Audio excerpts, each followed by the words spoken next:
Exercise 8.1 class 9 question number 2 क्या बोला है, if the diagonal of a parallelogram are equal then show that it is a rectangle. इसका मतलब क्या है? इसका मतलब ये है कि ये प्रूफ करना है आपको कि अगर एक पैरेललोग्राम है, सबसे पहले हमें पैरेललोग्राम और रेक्टेंगल की प्रॉपर्टीज़ के बारे में पता होना चाहिए। देखो एक पैरेललोग्राम क्या होता है, सबसे पहले मैं एक रेक्टेंगल बनाता हूँ। फॉर एग्जांपल ये एक रेक्टेंगल है। रेक्टेंगल तो सबको पता है कि opposite sides are equal, okay, और जो एंगल होते हैं वो 90 डिग्री के होते हैं, ठीक है, और डायगोनल्स भी इक्वल होते हैं, ठीक है। डायगोनल्स जो होते हैं ये इक्वल होते हैं। ये ए मान लेते हैं, ये सी मान लेते हैं, ये बी और ये डी, ठीक है। तो आप बोल सकते हो रेक्टेंगल के अंदर ए सी इक्वल टू बी डी होता है और अपोजिट साइड्स भी इक्वल होती हैं। ये वाली साइड इसके सामने वाले की इक्वल होगी, ये वाली साइड इसके सामने वाले की इक्वल होगी, और एंगल्स जो कॉर्नर्स के एंगल होते हैं वो 90 डिग्री के होते हैं। लेकिन पैरेललोग्राम की कैरेक्टरिस्टिक क्या होती है? पैरेललोग्राम में अपोजिट साइड्स तो इक्वल होती हैं, अपोजिट साइड्स तो इक्वल होती हैं, लेकिन डिफरेंस क्या है दोनों के बीच में ये जानना हम बहुत ज़रूरी है। देखो ये इसके इक्वल होगा, ओके, ये इसके इक्वल होगा, लेकिन जो 90 डिग्री वाला कॉन्सेप्ट है वो यहाँ पे ख़त्म हो जाता है क्योंकि ये थोड़ा सा बेंड हो जाता है। आप बोल सकते हो पैरेललोग्राम, ऐसे बोल सकते हो कि पैरेललोग्राम एक रेक्टेंगल का बेंड पार्ट है। मतलब कि अगर रेक्टेंगल को बेंड कर दोगे थोड़ा सा तो वो आपका पैरेललोग्राम बन जाएगा और डायगोनल्स की लेंथ भी बढ़ जाएगी। इस वाले डायगोनल की लेंथ ज़्यादा होगी और इस वाले डायगोनल की लेंथ कम होगी, तो डायगोनल्स की लेंथ भी क्या होगी? डिफरेंट होगी। तो आप बोल सकते हो कि डायगोनल्स की जो लेंथ रेक्टेंगल में इक्वल आ रही थी वो पैरेललोग्राम में इक्वल नहीं होगी, ओके, और 90 डिग्री भी नहीं होगा। लेकिन आपको ये बोला है कि अगर मैं यहाँ पे ए बी सी डी, आपको क्या प्रूव करना है? आपको बोला है गिवन क्या है। इस क्वेश्चन को करने से पहले हमें गिवन लिखना पड़ता है। तो यहाँ पे हमें लिखना होगा what is given to us. हमें गिवन है कि अगर ये एक मान लेते हैं ये पैरेललोग्राम था, ठीक है। उन्होंने बोला है कि एक पैरेललोग्राम है जिसके डायगोनल्स इक्वल हैं। वैसे तो इक्वल नहीं होते हैं लेकिन उन्होंने बोला है कि इक्वल हैं। तो यहाँ पे गिवन है कि जो ए सी है वो इक्वल दे रखा है आपको बी डी के, ठीक है, ये आपको इक्वल दिया हुआ है, okay.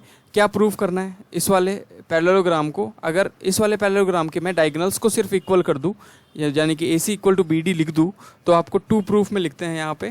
What we need to prove, हमें प्रूफ करना है कि जो ये वाला ए बी सी डी होगा, ये वाला जो ए बी सी डी होगा, मुझे इसको रब करने दो। तो ये वाला जो ए बी सी डी होगा जो पैरेललोग्राम है वो एक क्या हो जाएगा? आप बोल सकते हो A B C D is rectangle, ठीक है। ये प्रूफ करना है आपको। तो कैसे प्रूफ करेंगे? देखो अगर मुझे क्या दिया हुआ है, दोनों में डिफरेंस क्या है, एक रेक्टेंगल में और एक पैरेललोग्राम में, दोनों के बीच में अगर मैं डिफरेंस देखूँ तो मेजर डिफरेंस क्या होता है कि पैरेललोग्राम के एंगल्स 90 नहीं होते हैं और रेक्टेंगल के एंगल्स 90 होते हैं। उसके बाद में डायगोनल्स इक्वल नहीं होते हैं पैरेललोग्राम के और रेक्टेंगल के डायगोनल्स इक्वल होते हैं।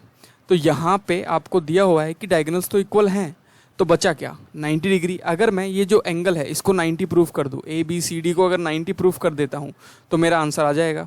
तो इसको 90 प्रूफ करते हैं। तो कैसे करेंगे? हम यहाँ पे 2 ट्रायंगल्स ले लेते हैं। कौन कौन से ट्रायंगल्स ले लेते हैं? मुझे यहाँ पे कलर चेंज करना पड़ेगा। ये एक तो ये ट्रायंगल ले लूँगा मैं, ए बी सी। एक तो ये वाला ट्रायंगल ले लो, एक तो ये ट्रायंगल ले लो, और हमको तो सिर्फ कॉर्नर्स के एंगल क्या करने हैं? 90 प्रूफ करने हैं। एक तो ये ट्रायंगल ले लिया, दूसरा आप ले सकते हो यहाँ पे ये वाला triangle B D C, you can take B D C, ये वाला ट्रायंगल। तो यहाँ पे आप लिख सकते हो from A B C and B D C, इन दोनों ट्रायंगल से हम क्या करेंगे? इसको प्रूफ करेंगे। तो यहाँ लिख सकते हो आप प्रूफ कि ये एक रेक्टेंगल है, ये प्रूफ करेंगे हम। तो यहाँ पे प्रूफ लिखने के बाद में यहाँ लिख सकते हो from triangle A B C and triangle B C D या B D C, B C D या बी डी सी, आपकी जो मर्जी हो वो ले लो। दोनों ट्रायंगल को लेने के बाद में इन दोनों ट्रायंगल को अगर मैं कॉन्ग्रुएंट प्रूफ कर देता हूँ तो इनके कॉरस्पॉन्डिंग पार्ट्स भी क्या होंगे? इक्वल होंगे। तो देखो कैसे प्रूफ करूँगा इन दोनों ट्रायंगल्स को कॉन्ग्रुएंट। कॉन्ग्रुएंट का मतलब होता है कि सारे के सारे पार्ट्स इक्वल प्रूफ कर दूँ। तो आपको पता है कि अपोजिट साइड्स तो इक्वल होती हैं, तो मैं यहाँ पे पहली चीज़ तो लिख सकता हूँ कि A B will be equal to, इस वाले ट्रायंगल की बात हो रही है, A B will be equal to C D, A B C D के इक्वल होगा। इतना तो हमें समझ आ गया। दूसरा बी सी दोनों में कॉमन है, तो B C equal to B C, common है, ठीक है। इसके बाद में एक चीज़ आपको गिवन है, क्या, कि जो डायगोनल है AC एंड BD दोनों इक्वल हैं, ऑलरेडी गिवन है। तो मैं ये तीसरी चीज़ भी यहाँ पे लिख सकता हूँ कि AC equal to BD, AC equal to BD, ठीक है, BD। तो ये क्या हो गया, तीन अगर मैं तीन साइड प्रूफ कर सकता हूँ किसी भी दो ट्रायंगल की, तो बचे हुए कॉरस्पॉन्डिंग पार्ट्स भी क्या होंगे, इक्वल होंगे।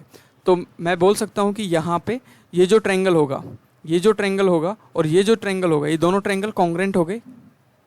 कौन से कॉन्ग्रेंसी लॉ से, SSS, साइड, तीनों साइड अगर इक्वल प्रूफ कर दी मैंने। ये क्यों इक्वल है, क्योंकि गिवन है हमको, ठीक है। अब साइड से आप बोल सकते हो कि triangle ABC is congruent to triangle BCD,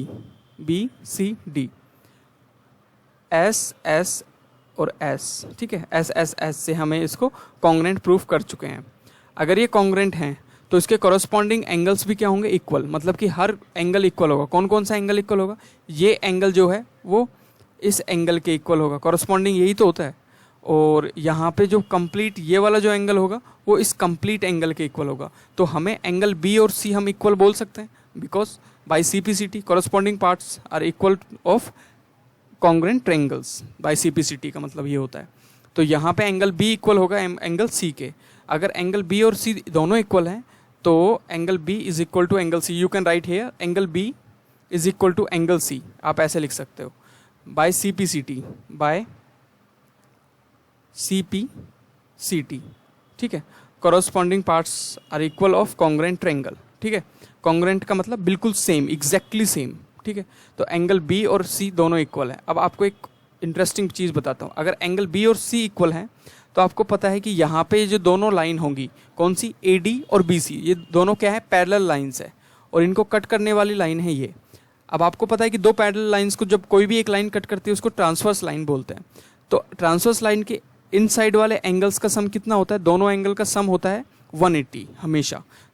difference हो सकता है, ये इक्वल नहीं हो, ऐसा भी हो सकता है, लेकिन जब दो पैरेलल लाइन को कोई भी दो लाइनें कट कर रही है, ट्रांसवर्स लाइन कट कर रही है, तो उनका इनसाइड एंगल का सम कितना होता है, 180 होता है। तो यहाँ पे इस एंगल का मतलब एंगल B प्लस में angle C will B 180, angle C plus B will be 180। तो यहाँ पे देखो एंगल आप लिख सकते हो, एंगल C और एंगल B का सम कितना होगा, 180 डिग्री होगा। लेकिन हमको पता है कि एंगल B और C दोनों इक्वल है, तो आप लिख सकते हो 2C is equal to 180 and C angle will be 90, angle C will be 90। Similarly angle C अगर 90 है तो एंगल B भी क्या होगा, angle B will be also 90 degree. तो यहाँ पे आपने प्रूव कर दिया कि जो कॉर्नर्स के एंगल होंगे वो 90 होंगे अगर उसके डायगोनल इक्वल होंगे। तो अगर डायगोनल इक्वल होंगे तो कॉर्नर्स के एंगल इक्वल होंगे, और कॉर्नर्स के एंगल कितने होंगे, 90 90 90। तो ऐसा कहाँ पे होता है, ऐसा सिर्फ रेक्टेंगल में होता है। सो हम यहाँ लिख सकते हैं, so a parallelogram ABCD will B